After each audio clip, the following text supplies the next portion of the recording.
ഇതിനെക്കുറിച്ചൊന്നും ആരും പറയുകയില്ല, സംസാരിക്കുകയില്ല. കാരണം അവർക്ക് വേണ്ടത് ഒരു വിപ്ലവം സൃഷ്ടിക്കുക എന്നുള്ളതല്ലേ. മറ്റുള്ളവരെ കൊണ്ട് തമ്മിത്തല്ലിക്കുക എന്നുള്ളതാണല്ലോ അവരെ തത്വം. ഇതൊന്നും അവർക്ക് കാണില്ല. കുറെ സഹോദരിമാരും കുട്ടികളും തിരുവനന്തപുരം നഗരത്തിലേക്ക് അതിഥികളായിട്ട് എത്തുന്ന സന്ദർഭമാണ്. അവരുടെ ഏറ്റവും നല്ല ആതിഥേയരായിട്ട് മാറാൻ നമുക്ക് സാധ്യമാവണം. റമദാനിലാണ് ഈ വർഷം യാദൃശ്ചികമായിട്ട്, കഴിഞ്ഞ വർഷവും അങ്ങനെയായിരുന്നു ഈ പൊങ്കാല ഉണ്ടാകുന്നത്.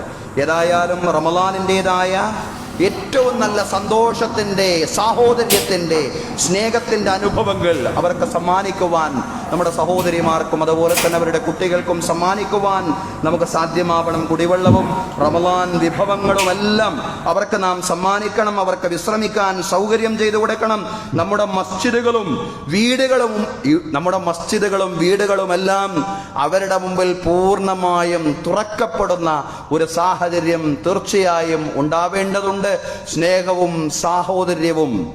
അതുകൊണ്ട് മാത്രമേ നമുക്ക് ലോകത്തും രാജ്യത്തും വളർന്നു വരുന്ന ഇസ്ലാമോഫോബിയയും വിദ്വേഷത്തെയും പ്രതിരോധിക്കാൻ സാധിക്കൂ എന്നുള്ള പൂർണ്ണമായിട്ടുള്ള ബോധ്യം നമുക്കുണ്ടാവണം സഹോദരങ്ങളെ.